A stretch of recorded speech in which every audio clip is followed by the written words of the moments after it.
So that's another reason why people walk by us, because they say, look, don't tell us the truth. Speak up to us smooth things, prophesy deceits. Because the reality or the uncomfortable truths is too harsh for them to take. It's too hard for them to accept. They don't want to take it. They don't want to accept accountability like we read Nehemiah when Jake had wept. They don't want to do that. Everything they want to do is rejoice and be happy. Okay?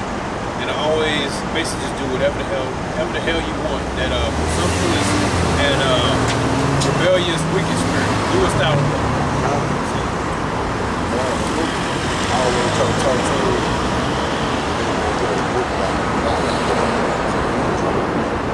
And last time I tried to talk to you, he was like, man, see, where you go with all that? I don't want to talk about all that right stuff. I just laugh and have fun and stuff. You did that once in your life, didn't you? Man, see, you know, you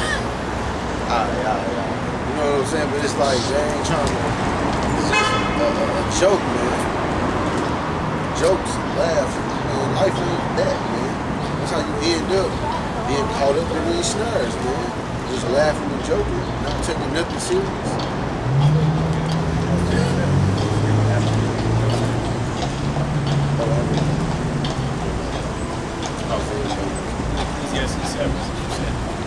Because the truth requires a balance.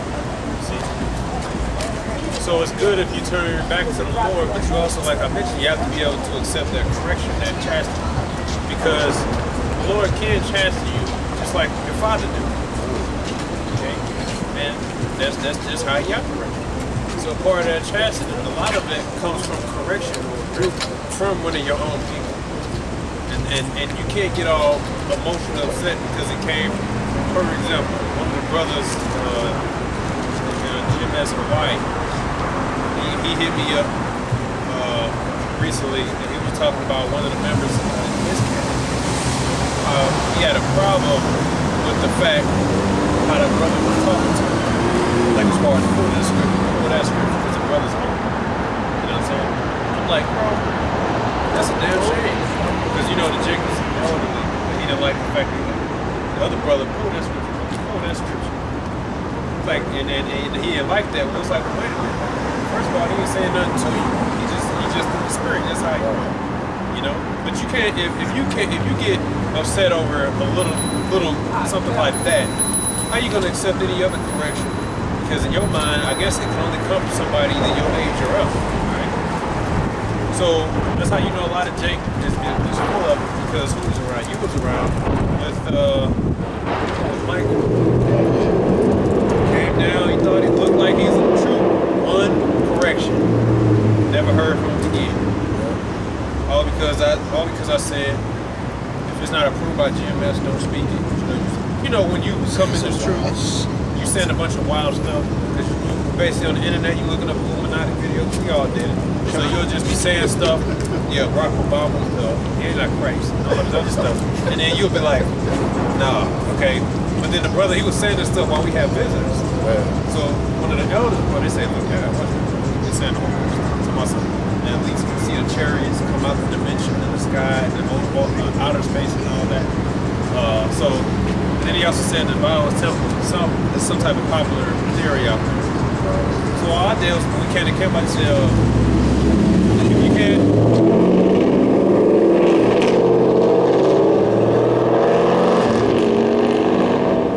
I said, you may do a lot of research, but if you don't, your great bills don't teach you, don't say it, because it reflects on us. You know what I'm saying? It'll make it look like, well, he got so offended. He may say, I ain't coming back no more. You could say, you took him home. I just ain't gonna say nothing. Say nothing. I won't say nothing.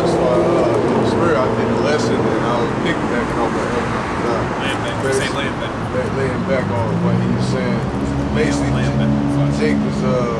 Jake liked to have that deep spirit on, like, you know, he liked to go too deep for his own good. It's like, man, keep things simple, man. Don't go too far off, man, because it's like, man, it's like, brother, when you start bringing stuff out like that, it's like, man, if you don't hear the elders teaching this shit, don't go too far, man. It's like you want to have recognition. And look, man, all that stuff don't. I was talking about that. I was like, bro, He's not wrong for what he said. Like, it ain't even that serious. No. See, he was the only one that could say something. You know, shut up. After that, you never heard. I said, what? And I was surprised at this reaction. You don't want me to say nothing? I said, I'm just saying, if you don't heard a apostle say, don't say, I ain't gonna say nothing else. I said, Jake can calm down. Never heard from him. So you'll have Jakes that's basically so-called down a ride until you rebuke. They'll see Jake. Yeah. He was getting on the women too. You women this, you women that. And then the finger came back around you. Brother, you no, I can't deal with that. You know, I ain't coming back. That's why you always hear the apostles talk about correction, right? Because it's going to happen. And it's going to be done by your own people and by your peers, right? And that you got to be willing to accept that in whatever the case is. Okay? I examined everything. There was a point in time where I got rebuked from my mom. Alright? And the way I got mad at my dog one time, but I guess I went over the top. I got a little mad and I started beating her ass. And then she came down, she basically cursed me out. And I never heard her come out like that. That's how I know I'm like, that was an angel that had basically gave me a message to you, because I ain't never heard you come out like that. You basically just transformed to somebody else. You know what I'm saying? But I need to hear it, right? So part of this growth is correction. It's gonna be by your own. You have to take yourself out of the equation and accept it. Good example was Peter and the apostles. Oh yeah. How shall I rebuke Peter to his face? He said, "Get behind me, Satan." You know, you ain't doing the will of Heavenly Father. Did Peter get all emotional? Man, he called me Satan. And never came back. No, he rebuked them multiple times. Okay. Sword. And sometimes you can tell he probably got a little loud because of they were being they had simplicity. They just didn't really understand what he meant. So he'll be like, looking at the scribes and Pharisees, he's like, the word 11 of the Pharisees. You know, be talking about you got praise. Like, no, talking. You know what I'm saying? So sometimes he probably got a little. They didn't get. You know, even there was a time where he said, in fact,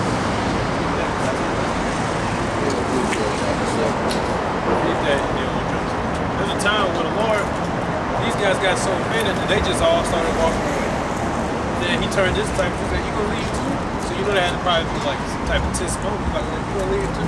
So they get all emotional, like, no, they took themselves out of the equation. They saw the bigger picture. You understand?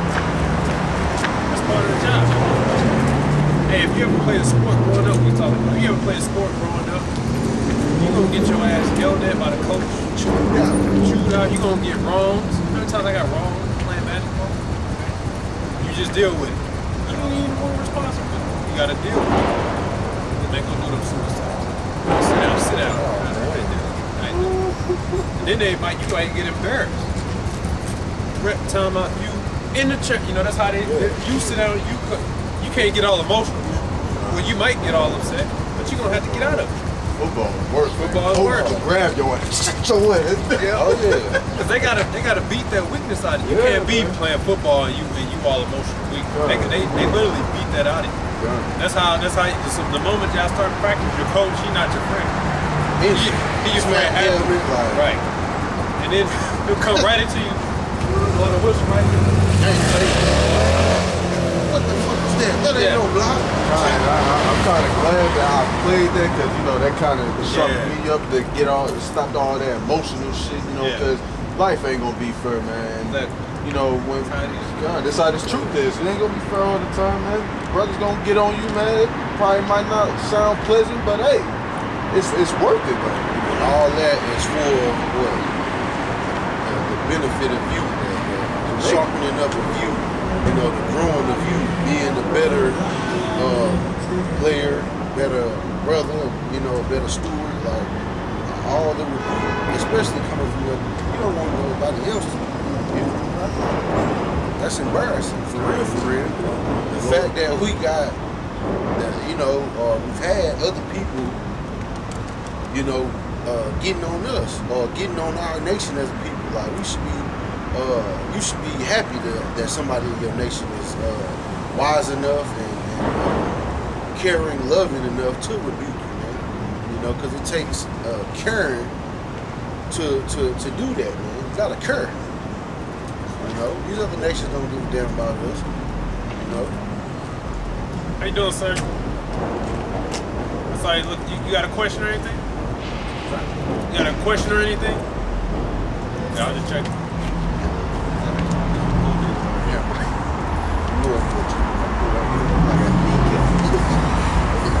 This is Ecclesiastes chapter 7. And this is a part of good time. I'm still to the apostles now, and I get cut half the time. When the apostles talk about, like they talk about food and stuff, and then also he's like, and then you got brothers eating Catholic crap. That ain't food. And then I'm like, got the box right there. You know what I'm saying? I still eat it, but you know, they just that's how they do. And that's another thing, especially dealing with the whole women thing. They hated the apostles to talk about the black women. Listen, Jake's still gonna deal with Eve. That's just what's gonna happen. They just telling you as experience. It's gonna tell you experience, man. Speak. If you don't like to receive it, then just say, okay, I hear what they said, but you know, they're just giving you warning. You get Jake to get all butthurt and emotional all that.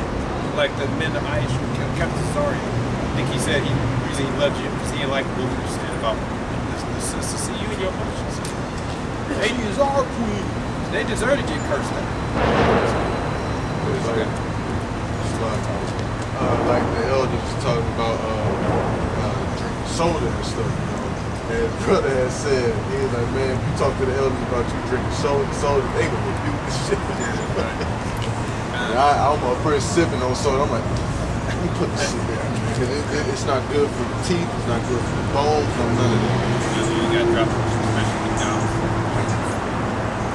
This is Ecclesiastes 7 and verse 1. A good name is better than precious ointment, and the day of death than the day of one's birth. It is better to go to the house of mourning than to go to the house of feasting, for that is the end of all men, and the living will lay it to his heart. And it says, sorrow is better than laughter, for by the sadness of countenance the heart is made better. Right. The heart of the wise is in the house of mourning, but the heart of fools is in the house of mirth. You know, and all that laughing and all, like, you know, when you in the house of mourning, you reflecting on things. You looking at how to fix a situation, or you reflecting on mistakes and every, you know, it's it kind of builds you up better, man. When you laughing and smirking all the time, like you ain't that shit don't you burn a few calories, but what? You ain't taking nothing serious, man. You know, you're not thinking about the things that are of importance, and especially in these times, man. Like it ain't shit a laughing matter, you know. Ain't nothing to laughing matter, man. They on our heels, man. You know. The scripture says there's a time and place for everything. Always in that laughter and joy spirit. That's what the flesh wants. The flesh wants to constantly be laughing and enjoying and giving itself over to its pleasure. What happens if you give yourself over to your pleasures? It eventually will lead to your downfall. That's why you have to have some restraint. It's just the same if you wanted to lose weight. You got to have discipline and you got to have restraint, right? So I brought a bunch of chocolate chip cookies and everybody, Jake loves chocolate chip cookies. But you know you're on a diet or whatever, you got to have the restraint to say no thank you. Because that which is sweet, you can eat sweet shit all day. You can literally devour chocolate all the way until I feel like I'm full because it's sweet to me, right? But the restraint is to have balance. You see, there's a time for sweets and there's a time for the bitter as well. And you gotta have that discipline. So if you want to lose weight or gain weight, you gotta know what's tolerable and what's not. You just can't give yourself over to whatever the hell you want to do all the time, because a lot of it is it conflicts with one another. You wanna lose weight, but then you're still going to stuff your face with a bunch of good stuff. Like that bread, man. Right. And you don't plan on running it off or do anything like that. So, like you said, your family members wanting to be in a joyful spirit all the time. There's a time and place for everything. Okay? The And just like we read in Nehemiah, after during that particular time, it was a good time for them to take joy, because laughter does come with healing. You know what I'm saying? So you can't be too sorrowful to the point where it leads to depression. That's why Scripture says, that's why the Scripture says, "Give not thy heart over to sorrow." You got to have balance. You see, so you basically walking in wisdom. You got all smiling and cheesing all the time. That's the thing with comedians. See, they always think with comedians. I don't care if you got your favorite YouTuber skits or whatever. They all going to eventually cross the line at some point because that's what they think. Everything's as funny as a joke. They going to put a wig on just like a woman, and really you like, see, you ain't supposed to be doing that. You know what I'm saying? Just get a woman in. You're not really supposed to be doing that. Yeah. You know, think, oh, God has a sense of humor.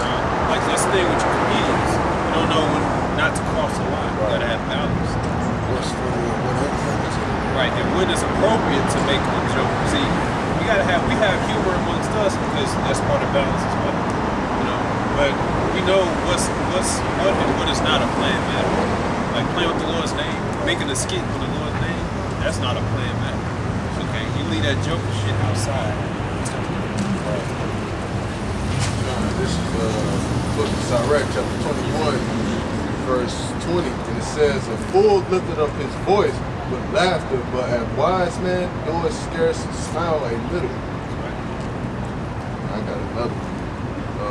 This book of Sirach, chapter 18, verse 30, "Go not after thy lust, but refrain thyself from thy appetites." And, you know, this is, you can apply this for, you know, anything. You know, you want to go on a diet. You know, you want to better your mentally, your mentality, your physical self, your spiritual self.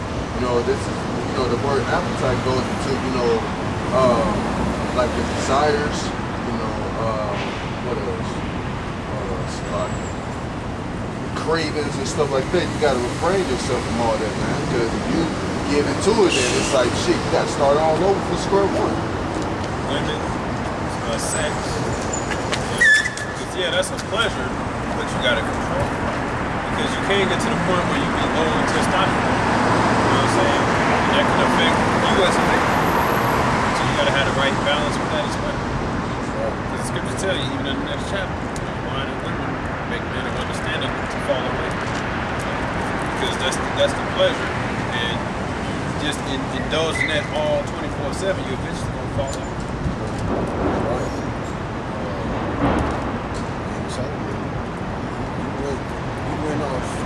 For that, man. For this, level of woman. People say, "Oh, see, he had all this. He was wrong." No, he built temples for they false gods, man. You know, that's what he was. Yahweh is the only living power, man, worthy to be worshipped.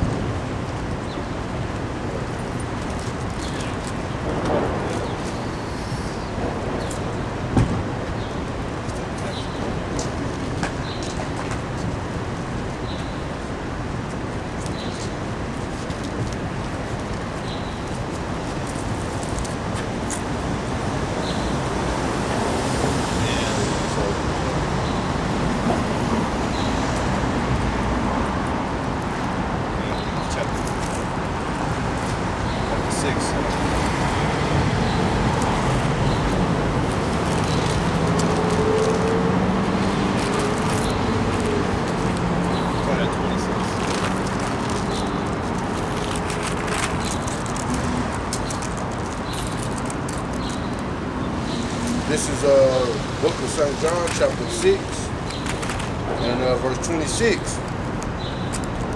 Yahweh shall answer them and said, "Verily, verily, I say unto you, ye seek me not because ye saw the miracle, but because ye did eat of the loaves and were filled.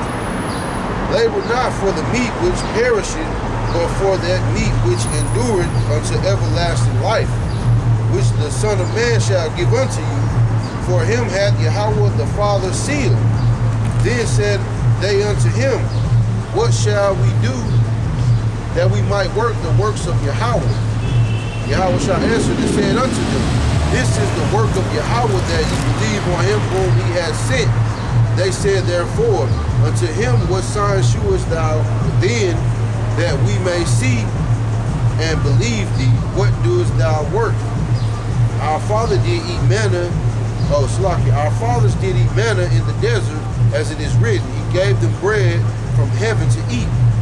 Then Yahushua said unto them, verily, verily, I say unto you, Moses gave you not the bread from heaven, but my Father giveth you the true bread from heaven. For the bread of Yahweh is he which cometh down from heaven, and giveth life unto the world.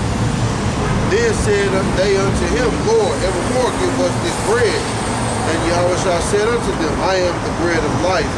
He that cometh to me shall never hunger, and he that believeth on me shall never thirst. But I say unto you that ye also have seen me, and believe not.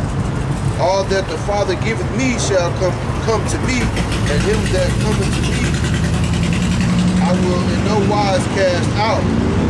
For I came down from heaven not to do my own will, but the will of him that sent me. And this is the Father's will which hath sent me, that of all which he hath given me I should lose nothing, but should raise it up again at the last day. And this is the will of him that sent me, that every one which seeth the Son and believe on him may have everlasting life, and I will raise him up at the last day. The Jews then murmured at him, because he said, I am the bread which came down from heaven. And they said, Is not this Yahushua the son of Joseph, whose father and mother we know? How is it then that he said, I came down from heaven? Yahushua therefore answered and said unto them, Murmur not among yourselves. No man can come to me except the Father which hath sent me draw him, and I will raise him up at the last day. It is written in the prophets, and they shall be all taught of Yahweh. Every man therefore that hath heard and hath learned of the Father cometh unto me. Not that any man hath seen the Father, save he which is of Yahweh. He hath seen the Father. Verily, verily, I say unto you, he that believeth on me hath everlasting life. I am that bread of life. Your fathers did eat manna in the wilderness and are dead. This is the bread which cometh down from heaven, that a man may eat thereof and not die. I am the living bread which came down from heaven. If any man eat of this bread, he shall live forever. And the bread that I will give is my flesh, which I will give for the life of the world. The Jews therefore strove amongst themselves, saying, How can this man give us his flesh to eat? Then Yahushua said unto them, Verily, verily, I say unto you, except ye eat of the flesh of the Son of Man and drink of his blood,